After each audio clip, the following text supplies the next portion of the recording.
Welcome to Engaging and Empowering School Libraries, a podcast that aims to raise the profile of school libraries by talking about topics that are current across education and teaching. Today, Darryl and I are continuing our monthly chat, FOSIL, Education and School Libraries. We hope to help you engage with content on the FOSIL Group website, introduce you to people who are using FOSIL in schools, and most of all, just have a conversation about the role of school librarians within education. This month, we're going to head back to something we mentioned briefly last month's conversation, which was around the evidence of students' attitude to learning. So thanks again for joining me, Darryl. I think we need to head into the conversation about your Year 9 signature work and attitude to learning.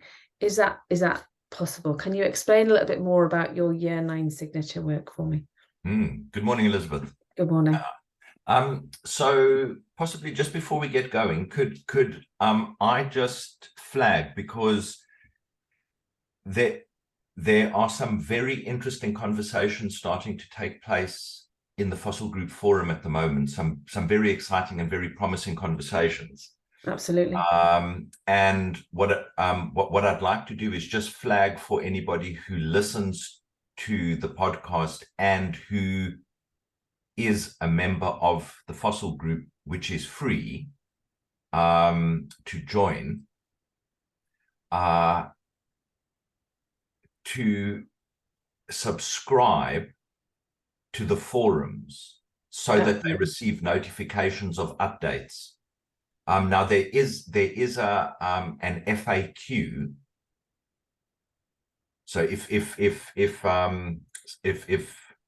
members go to the forum page, there is an FAQ link that just explains about subscribing to the forums and which forums to subscribe to, because there is actually quite a lot of activity on the site. But unfortunately, at the moment, subscribing to the forums isn't as obvious and easy as it could be, and we have that on a wish list. So when we have time and resources to do that, we will do it. But it is very easy, and you can just check the FAQ. Absolutely, and that is really important because, you know, just this week, a couple of new forum posts have popped up in my email because I'm subscribed. It certainly makes, you know, if you just have to go back to the website each time, you forget eventually, don't you? You forget to keep checking. So definitely subscribing is the way to go. So yeah. Get on there and get subscribed. So take us back to the Year 9 signature work then. So before we talk about the signature work itself, I've just got a couple of comments to place that signature work in context, which may be helpful. Yeah. So I've referred to Matthew Syed's observation a number of times that insight is the end point of a long-term iterative process. So insight is, we don't start from insight, we arrive at insight after a long-term iterative process going round and round and round. Now, that's quite important for inquiry in general, because we are always going round in more or less large circles. So either the entire process brings us to a point where we have more questions that we want to find out about. But even within the inquiry process, questions require information. That information may raise new questions that require more information in order to build understanding. Yeah. So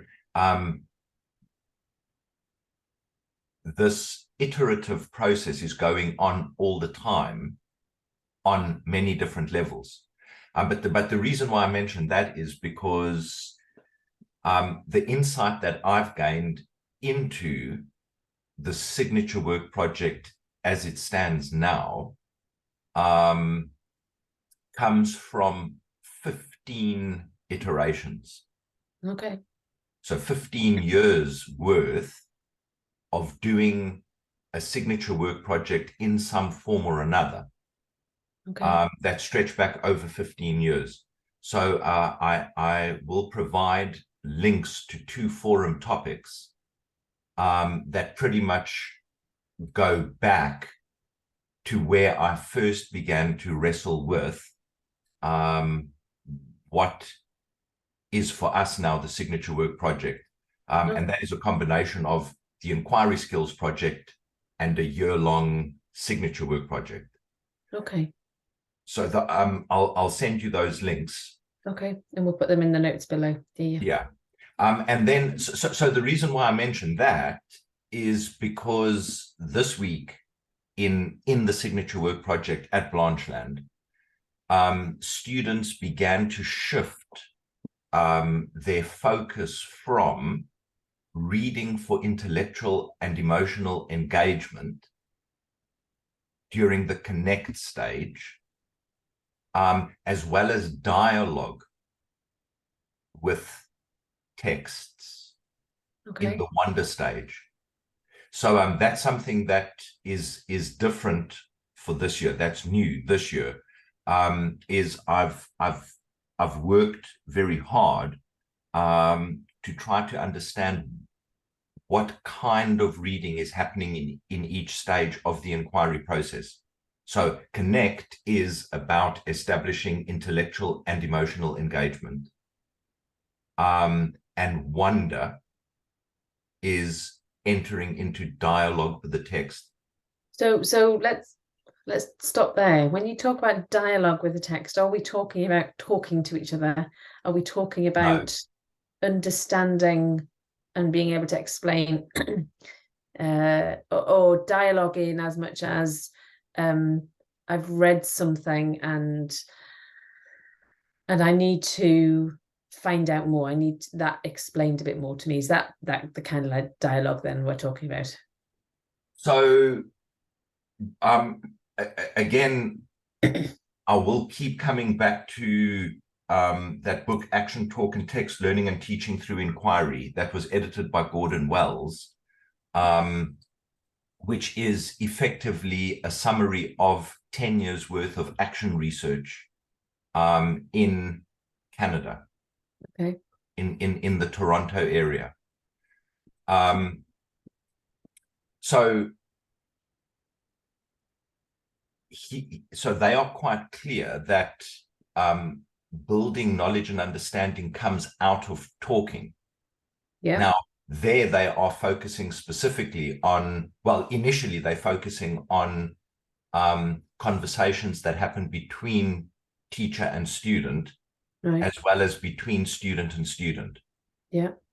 But I think something maybe that we haven't paid enough attention to is that what we're really wanting to do, so when students become intellectually and emotionally engaged with what they're reading, they are entering into a conversation with what they're reading.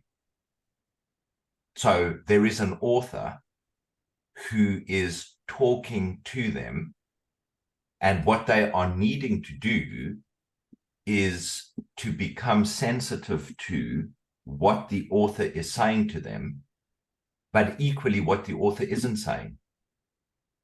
So the text is telling them something, and they are thinking about what it is that they are being told, and they need to be asking questions in response to what they are being told. Okay. And I think that's a really that is a really powerful insight for us. I think is that what we're encouraging students to do is to enter into conversation with the author of the text that they are reading, the book that they are. Well, I say book, doesn't have to be a book. No. But how do you find the students deal with that kind of thought process? Because I think that must be extremely hard for them, having been used to reading and explaining what they've read. That's so actually you're pushing them to go that step further. Do they Yes. resist? Do they like it? Do they how do they find it? So this is a long-term iterative process. Yeah. That is so it's operating on many different levels. So say, for example, so the signature work inquiry needs to be interdisciplinary. So by interdisciplinary, we just mean that work that is meaningfully happening in one subject links meaningfully to work that is happening meaningfully in another subject. So say, for example, the starting point for us, so the Connect and Wonder part of the signature work inquiry this year happened in ICT or computing, English, and geography. Okay. So I'll explain. I'll explain in a short while where those links come from. But students shouldn't be completely unfamiliar in English with the idea of an author communicating to them through what they've written. Okay. So you think, for example, of analyzing a poem or analyzing a book. Yeah. Yeah. So because the reading part of the signature work inquiry is embedded in English, so we have one English lesson a week and one English homework a week for students to be reading around their topic for the signature work. There's an opportunity for us to build a deeper relationship with English around other work that they are doing in English that will both feed into and feed out of what we're doing in the signature work. Okay. So the thing that is different maybe for the students is that they may not be used to thinking about their own reading as a conversation, as a dialogue, because they haven't maybe been given the opportunity to do so or encouraged to think about what they're doing in that way. But they shouldn't be completely unfamiliar with the idea of entering into a dialogue with a text. Okay. That's yeah. It's something that I hadn't thought of before, that actually they must be doing this within English, because yes, they do analyze texts more. Yeah, and it's conceivable that they're also doing that, say, for example, to some extent in history. Yeah. Interpretation of documents. Yeah. And all of this is helping students to connect what they are doing in different subjects in more and more meaningful ways. So some of those links are more or less explicit. So in English, the link between English and computing was very explicit, because we were doing digital literacy for 6 weeks in computing, where we were teaching them how to do inquiry, not digital literacy, digital inquiry, how to inquire in a digital environment. So how to search for, find, and work with digital information that they were then beginning to read in the English lesson. Yeah. So that initial phase, the the connect phase, finding intellectually and emotionally engaging texts to be reading for intellectual and emotional engagement in English during the connect phase. And then once they've found those texts and begin to engage with them, to then enter into dialogue with them and to be open to what the text is saying to them, but also what they want to say to the text. What is it that you're saying to me? That's where the questioning comes from then. Absolutely. Yes. Yeah. So all we're doing is we're taking what do I already know. So the second you begin to wrestle with what you already know or think you know, you inevitably are asking yourself, what do I not know? No, yeah. But only if you are engaged, intellectually and emotionally engaged, you are generating your own questions about what you are confronted with that then are going to become critical for the investigate stage. So does this lead us on nicely to students' attitude? I think I need to come back to why you've called it signature work, but while we're here, presumably if the students are seeing a connection between different subjects, they are making the connection that the skills that they are learning are they're not just library skills or inquiry skills. They are skills that are embedded across the curriculum and they can take from one subject to another. Is that where you're seeing a different attitude maybe in your students' learning? So there are two issues there. Because I think the thing that we need to keep reminding ourselves of is that inquiry is an approach to learning.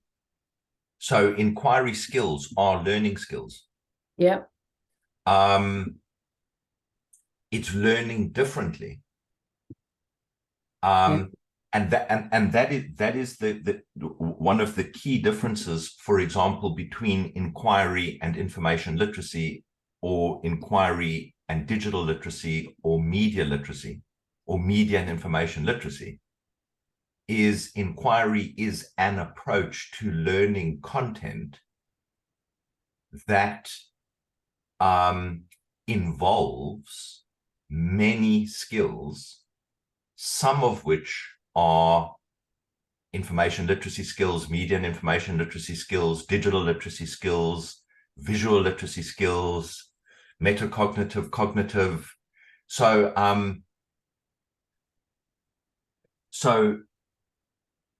what we're wrestling with is engaging students in the learning process. So if we remember a while ago, we mentioned Michael Young's quotation, Michael Young's point about not being able to teach students anything. They have to learn. Now, we can help them learn, but if we haven't engaged them in the learning process, all we end up with is memorization. Yeah.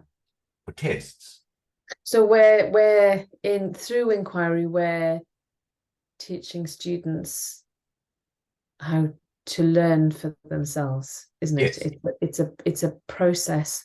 So do you think you can see students understanding that in the process that you're going through?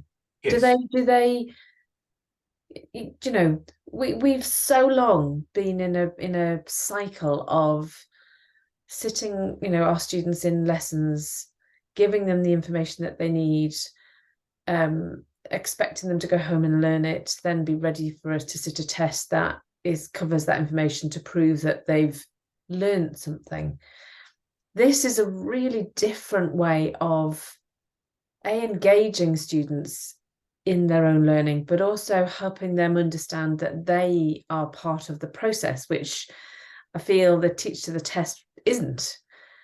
So can you how does I'm assuming that there are students who, probably your top end students who love this, who are really finding this opportunity to, engage with something and move something and be part of something relatively.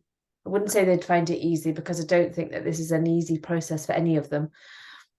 But how do your poorer students, maybe those that struggle to read, those that struggle with their different thought patterns, where they just want to be given the information so they can give it back to you, how is it affecting all of the students, and can you see it affecting them in different ways, in positive ways or negative ways, or resistance or not resistance? How does it look? So I mean, that is a very, very, very complex Again. question. And I think right from the outset, I think it is important, I think, to make a distinction between, I think, ability and attitude and habit. So the literature is clear that, done properly, so we're always talking about doing inquiry properly, because okay, so that's a different conversation. But so inquiry done properly makes content accessible to students of all ability levels. Okay.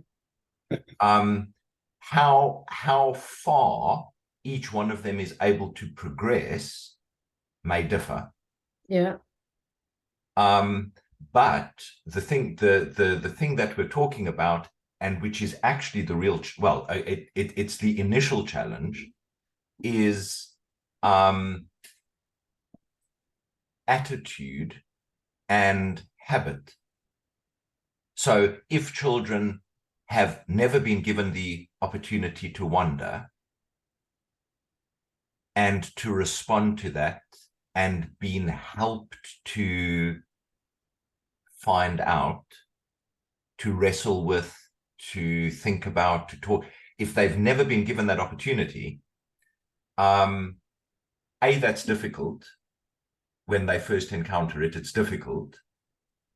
It requires effort. And some students genuinely, I think, are lazier than others. Yeah. So that's why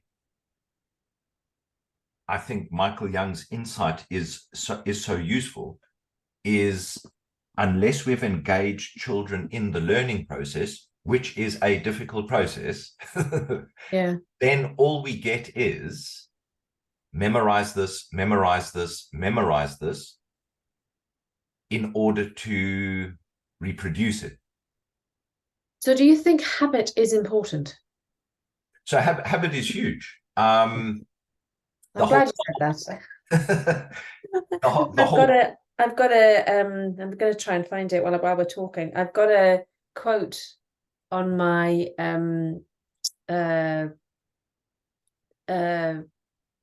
email, and it's by Will Durant, I think it is, and it talks about habit being extremely important. That I'll try and find it. But yes, so I'm glad you said habit is important, because it is. So taking me back to the days that I was in schools and in classrooms, and it was teaching. So we're talking about, at this point, teaching skills. So an information literacy skill, which was usually something to do with referencing. And at that point, trying to help teachers and students understand that, yes, to reference properly takes time, but actually the more you do it, the quicker it gets, and the less cumbersome and the less difficult it is, and it will save you time in the end. And that, at that point, I was talking about habits, and habits being important, and getting into the process of doing something. So are we saying the same thing with our inquiry skills? Is that the more they do them, the less difficult that it becomes, and we get them into the habit of thinking that way, then actually they sit down to do some work, and actually the process, the FOSIL cycle skills are in their head, so that they know, okay, I'm going to connect now, I'm going to wonder now.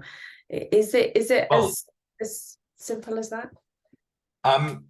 It's as simple and as complex and as difficult as that. Because so the whole point about the model of the process, that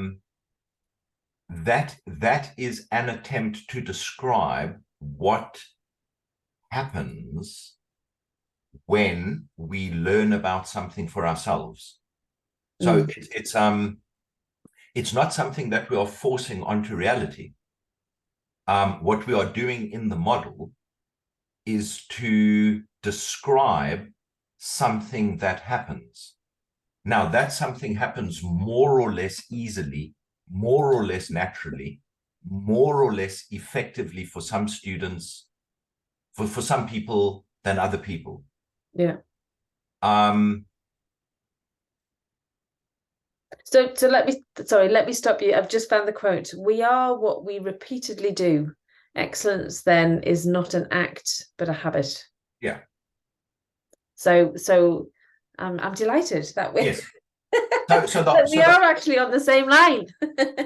so the whole point is, even so, this is the thing that we have to keep clearly in mind, is that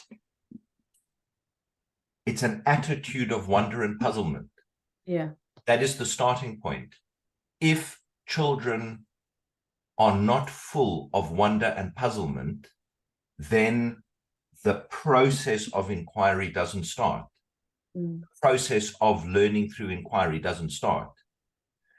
So we have to be concerned, first and foremost, about a stance or an ingrained attitude of wonder and puzzlement, which is why that Pierce quotation is absolutely spot on. Without a desire to learn, it is impossible to learn. So let me take you back then. I'm not 100% sure that you've actually answered the question. Not yet. That you can see a different or evidence Yes. of student learning. Yes. So in order to understand the evidence that we are beginning to see, we need to understand that for many students, even in year 9, but the picture is beginning to change. So I'll explain that in a minute. But for many of those students, what we are asking them to do is new, it's unexpected, it's unfamiliar. So some will initially respond differently to others. So then the two other things that you have to bear in mind is that we are supposed to be embedding an inquiry-based learning curriculum from reception through to year 13. Yeah. Now, students who are becoming increasingly familiar with the attitude, the stance of wonder and puzzlement, as well as the process. So the process has become habitual. I don't need to think, connect, wonder, investigate, construct. I don't do that anymore. No. Unless I'm explaining it to somebody else. But if I am confronted with a situation in which I need to learn something for myself, what do I already know? Yeah. What do I need to know? Yeah. Where am I going to find the information? Does it make sense to me? Can I explain that to anybody else? Gee, now what have I learned from all of this. Mm. So that is habitual. I don't think about it explicitly anymore.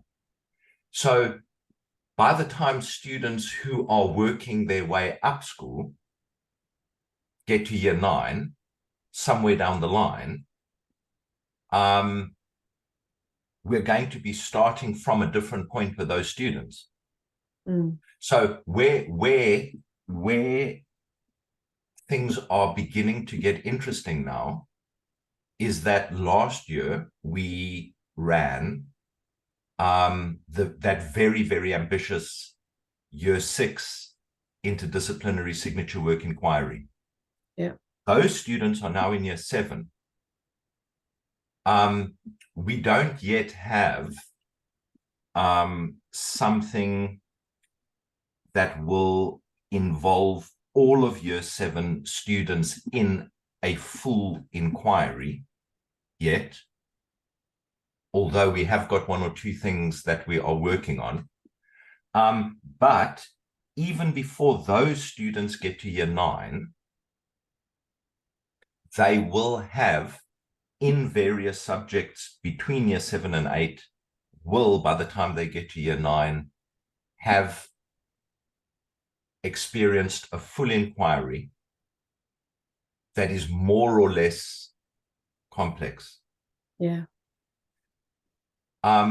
So the difference then between those students and the students that I've got in year 9 who did not do the year 6 signature work inquiry, yeah, will be huge. Yeah.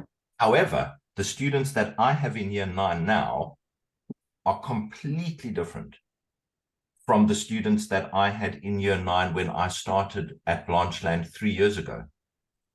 Right. So this is my 3rd iteration at Blanchelande. And I can see the difference in not all of the students, and not all of the students equally well. I can see a difference in the engagement, and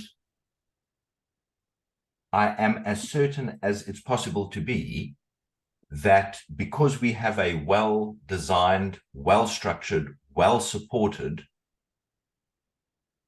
inquiry, the outcome for those students will be different because of what they have experienced before, but also because the engagement is different.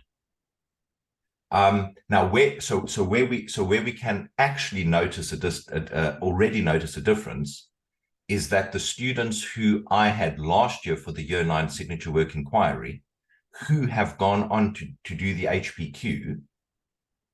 So we introduced the HPQ this year for the first time. There are only a handful of students who've chosen it because it's optional. Sorry, tell me, for those that listen that don't know what HPQ is. So the HPQ is a slightly scaled down version of the EPQ. So the EPQ is an extended project qualification. Yeah, okay. So the HPQ, what does it stand for then? Higher project qualification. Oh yeah, project. Okay. So it still has a taught skills component and an independent study component, and they either produce an essay or they produce an artifact with a research report. So it's a research-based project. Yeah. That takes place within an inquiry process. Now, so Jenny is running the HPQ and the EPQ program. Okay.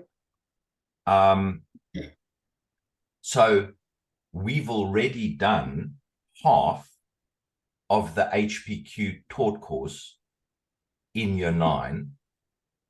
So she has half of the taught course to do, but those students are starting the HPQ from a very, very, very different starting point. So both in terms of their attitude, as well as their understanding of the process, as well as key inquiry skills. So is the HPQ and DPQ compulsory in your school, or No, is it they're voluntary? optional. Optional. Do you find, are there more coming through? Are there more wanting to do it because they understand the process a bit more? So it's difficult with the HPQ because the HPQ was only introduced this year. So we're only, well, I mean, actually, to be honest, I can't offhand remember at what point they opted. No, it must have been pretty close to the beginning of term. Yeah, no, it must actually have been the beginning of the term. So we're only 6 weeks or so Into it. the HPQ program. So that is in its infancy. The EPQ program is much more well established, which is also optional. But so the interesting thing with the EPQ program, so again, where we can begin to see differences. Next year will be the first year that students who encountered FOSIL even in a very minimal way, so this year's year 11 going into year 12, they will have encountered FOSIL in some form or another. Yeah. The year 10s, though, they were the first year, so that our current year 10s were the first year that did a year 9 signature work project. Right. So when this year's year 10 get to year 12, then we will see something. Yeah. And when this year's year 7, who did the signature work in year 6, get to year 9, then we will then we will be able to compare. Yeah. In a way that we can't yet. But the other thing that we can see is sixth form students who did the EPQ and did the taught course as for the EPQ, who are in classes. So say, for example, history, not just history, but I'm using history as an example. So for coursework in history, the difference between the students who have already done the taught course for the EPQ and students who didn't choose to do the EPQ is vast. Yeah. To the extent that it would be a waste. So if the history teacher asks us to come and talk to the history class about coursework, that is actually a waste of time for students who've done the EPQ taught course to be in the class at the time that we're teaching those students. Yeah. Now, how can that not make a difference? Yeah. Yeah. So yeah, I think we are looking at a very, very different attitude and approach. And we are getting very close to the point where I think we will be able to compare. We will have comparison points from where we started.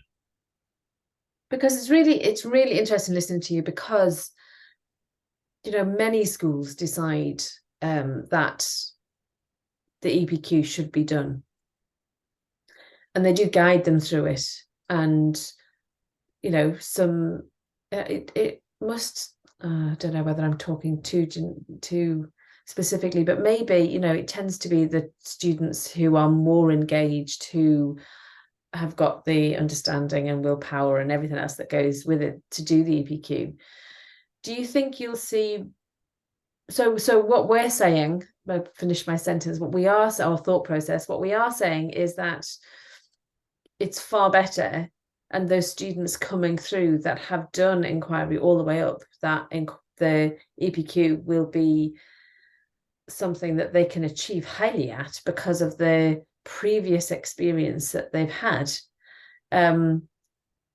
We're all saying, we've always been saying that actually we shouldn't just be teaching students in year 12 and 13 how to research well and do inquiry and everything else. We should be starting a lot earlier. So by the sounds of it, you are going to see some significant difference in what is being produced at the end, but also seeing a difference in attitude to the way students tackle this in the future, I suppose. Is that what we're saying? So I sent you a link to a blog post that I wrote for the newsletter that has a photograph. And I just need to check one or two things before I make that publicly available. So before we can share that publicly. But if you look at that photograph, those are the 3 year 9 classes who are lost in what they are reading.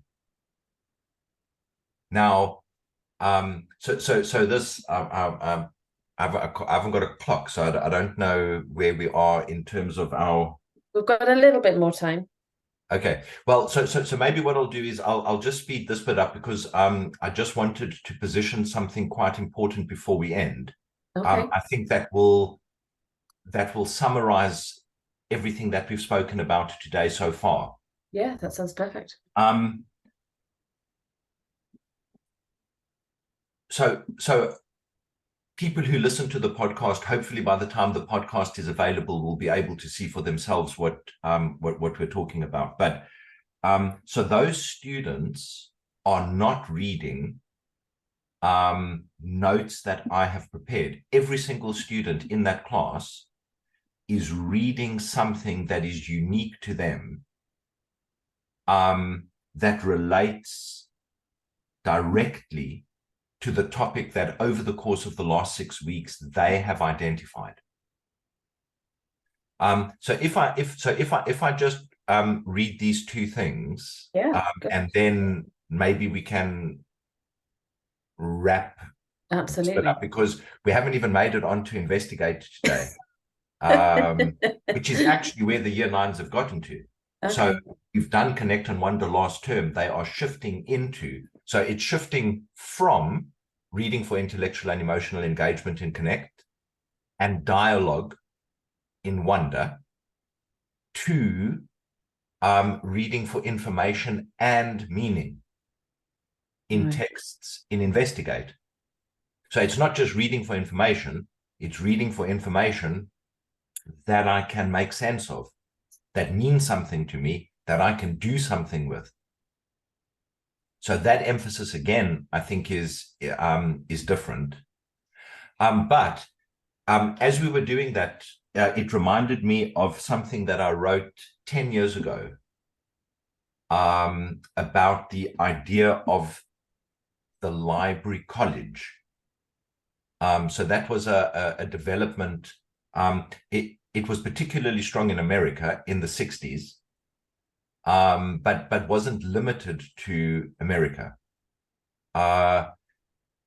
So the idea of the library college is the logical development of efforts. So there are 3 things: efforts to center education in the learning process rather than the teaching process. So we've been speaking about that. To encourage initiative and independence on the part of the student. So we've been talking about that. Yeah. And crucially, to bring the student to grips with original thought as expressed in books and other media. They're not lecture notes. They're not textbook summaries, they're not revision guides. These are the kinds of books that you and I might consult when trying to figure out something for ourselves. So those children so all of those children, that's the whole year 9, are lost in, to a greater or lesser extent, original thought expressed in books and other media. Now, to wrap this bit up, so in this week, as I was watching those students lose themselves in stuff that was more or less challenging for them, more or less unfamiliar, although I must point out, and that's something that I will end with, I spent a significant amount of time ensuring that our print and online collection had relevant, accessible information for each student. That's my responsibility. If I don't want copy and paste from Google and whatever Google throws up, I have to take responsibility for ensuring that my collection meets the needs, the inquiry needs, both formal and informal, of my community, which is the students and the staff. Now, so as I was watching the students do that, I happened to read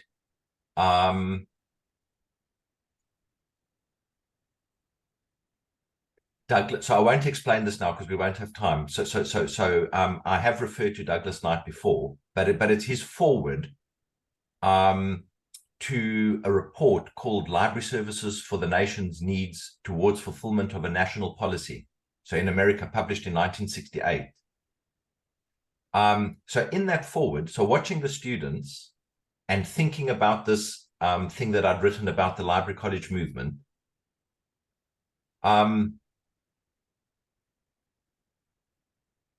I came across his reflection on the second of 2 great functions of a library, of any type, doesn't matter what. So this is what he was writing. Doesn't matter what library it is. So the second of 2 great functions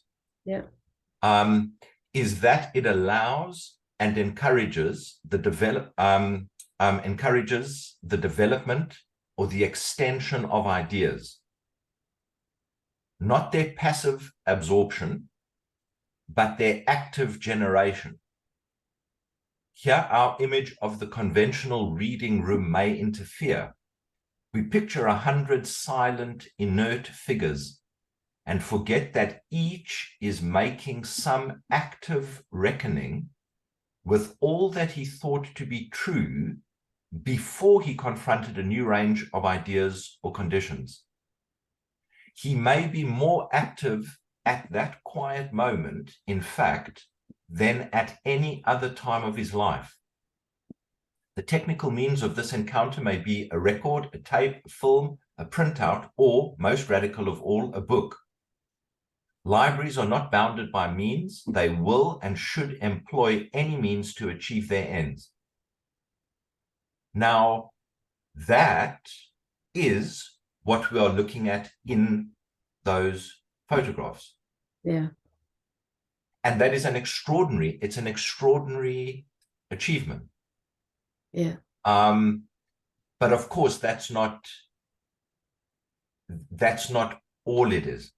Yeah. But it's huge. What a wonderful way to finish, actually, Darryl. I think we have, what I enjoy about these conversations is we cover all sorts of different things that I didn't even imagine that we would talk about when I plan a session. So, I think something that you've touched on that we need to dig deeper into is reading and the making sense of something, because there's a big push across the UK at the moment about how important reading is for our students and how literacy levels are low. So I think, you know, maybe next time we can push into that area a little bit more. But I will definitely talk to you before next time, and we will plan what we're going to delve into next. So thanks very much again, Darryl, for spending this hour with me. We hope that you have enjoyed listening to the FOSIL podcast. As always, if you'd like to comment on anything that you've heard, we'd love to hear from you. Don't forget to subscribe to this podcast so you don't miss out on future discussions. Thank you so much for listening.